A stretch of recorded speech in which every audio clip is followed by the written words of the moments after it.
Hi everyone, I'm Jenny Good. This is my audience, and I'm going to be talking to you about antibiotic stewardship.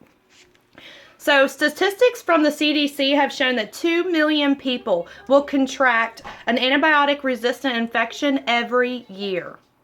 And out of those 2 million people, 23,000 will die from those infections. Antimicrobial resistance is a worldwide problem. And in today's fast-paced society, everyone's always looking for the quickest ways to do everything, including feeling better. When illness strikes, people tend to rush to the doctors looking for antibiotics when really all they need to do is rest and drink extra fluids and let their body's natural immune system do what it was meant to do. This type of behavior, running to the doctor every time you feel sick or think you have a sinus infection, is only contributing and fueling the antibiotic resistance pandemic. According to the Centers for Disease Control and Prevention, or the CDC, the problems associated with antibiotic-resistant bacteria are causing seriously urgent public health concerns, not only here in the United States, but worldwide. So today, I will be persuading you to participate in the worldwide antibiotic stewardship efforts. So I know many of you are probably wondering what in the world antibiotic stewardship even means.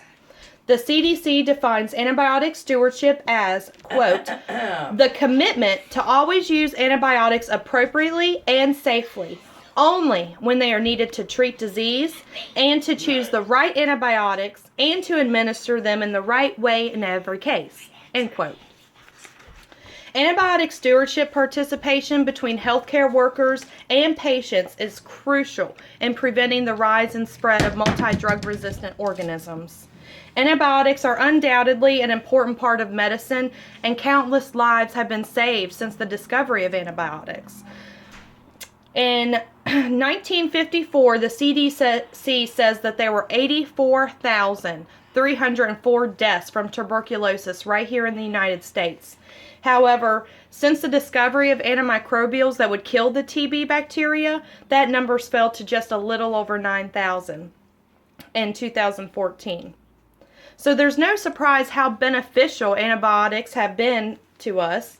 However, on the other hand, the overuse and misuse of antibiotics has led to widespread antibiotic resistance.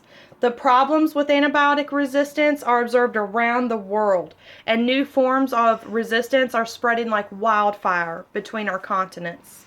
In 2013, the World Health Organization discovered 480,000 new cases of multi-drug resistant tuberculosis in 100 different countries.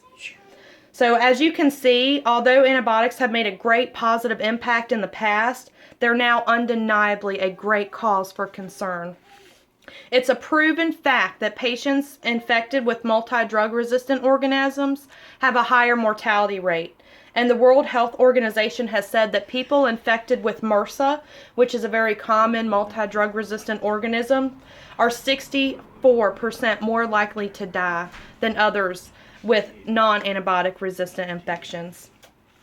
Taking antibiotics unnecessarily or too frequently also causes a wide variety of other illnesses, such as Clostridium difficile, which is better known as C. diff. And the CDC says that 14,000 people will die every year from C. diff infections, and nearly 250,000 others will contract it. Antibiotics also cause yeast infections and potential kidney and liver damage when used too much. So not only can antibiotics cause all that horrible stuff, but they're also contributing to the worldwide epidemic of multi-drug resistant organisms. Studies have shown over and over that society, us as a people, are contributing to much of this antibiotic resistance. And much of this comes from a simple lack of knowledge on both the part of the healthcare worker and us as people and patients. So just know that it's not necessary to visit the doctor every time you feel ill. In fact, viruses contribute to pretty much 80% of the illnesses in ordinarily healthy people. Ear infections, sinus infections, mostly caused by viruses, which antibiotics have no effect on.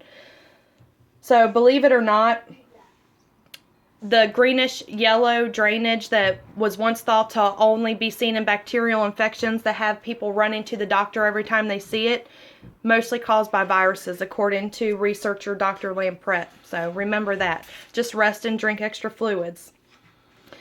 Also, according to the CDC, America spends about $55 billion annually because of the problems associated with antibiotic resistance. That's a $55 billion price tag that could easily be avoided with antibiotic stewardship. So many people are just simply ignorant to the detrimental effects of antibiotic misuse, and they have no idea that the drugs that were made to help us are now causing illnesses and deaths. The entire public worldwide is being encouraged to participate in antibiotic stewardship efforts. If antibiotics continue to be overused and misused, soon we won't have antibiotics to help us out when we really need them. So unless you take action now and take part in antibiotic stewardship, then multi-drug resistant organisms are going to continue to evolve, spread, infect, and kill. So thanks everybody for watching. All right.